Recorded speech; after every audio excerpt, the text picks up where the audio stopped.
All right, as we've been reporting, President Trump is meeting with NATO Secretary General at the White House today. The meeting comes as the U.S. calls for Europe to step up defense resources and become more self-reliant. CBS News senior national security correspondent Charlie D'Agata is live from the Pentagon to talk about this. So, Charlie, why is this meeting? Well, we know why it's critical, but what do we believe the U.S. participation in NATO to be going forward? How likely are we to continue to be and support that organization, which was established some 80 years ago?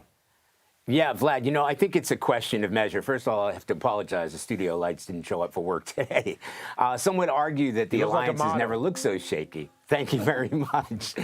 In its 80-year history. Now, this is essentially a pitch, really, from the Secretary General to the President of the United States, honestly, to remain in NATO or at least address America's involvement. So, as we know, Trump has never been a huge fan of the alliance, right?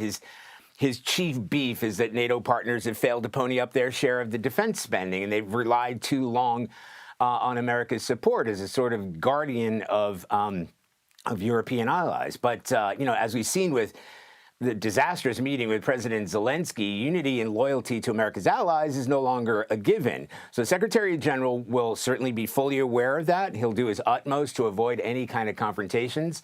But it's difficult to predict what this administration might do. It's already upended world order in other areas. At the very least, the Trump administration will expect members of the alliance to do more, to stand up for themselves. And again, it also comes at a time when Trump is considering drawing down the number of U.S. troops deployed all over the world. A significant number of those troops are based in Europe.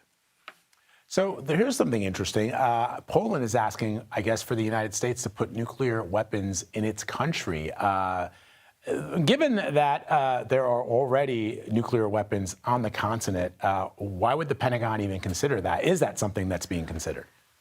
Okay, well, it will be considered by virtue of the fact that these requests are always taken seriously. The reason Poland's president has put in the request, he's essentially arguing that the NATO bloc has kind of pushed eastward, and then we've seen Russia expand toward Poland, and their argument is that the eastern flank needs to be protected.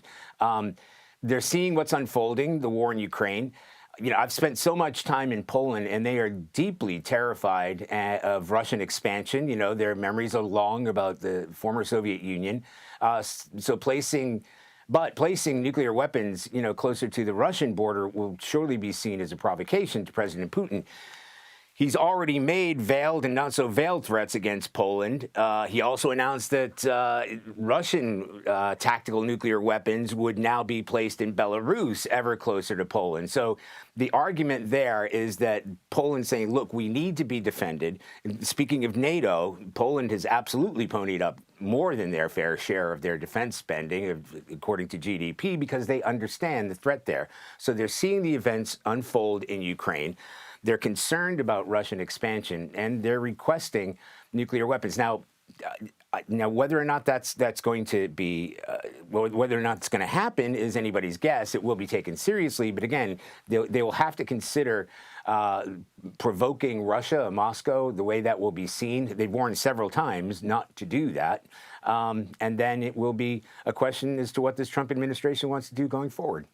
Yeah, I mean, look, Poland historically has been at the forefront of upholding democracy around the world in places even as disparate as Haiti. And as you know, Charlie, of course, World War II started on September 1, 1939, when Nazi Germany rolled into Poland. But it would strike me, your point about provoking Vladimir Putin could provoke him to do something even before those weapons would be installed. So that is a very tricky situation to consider.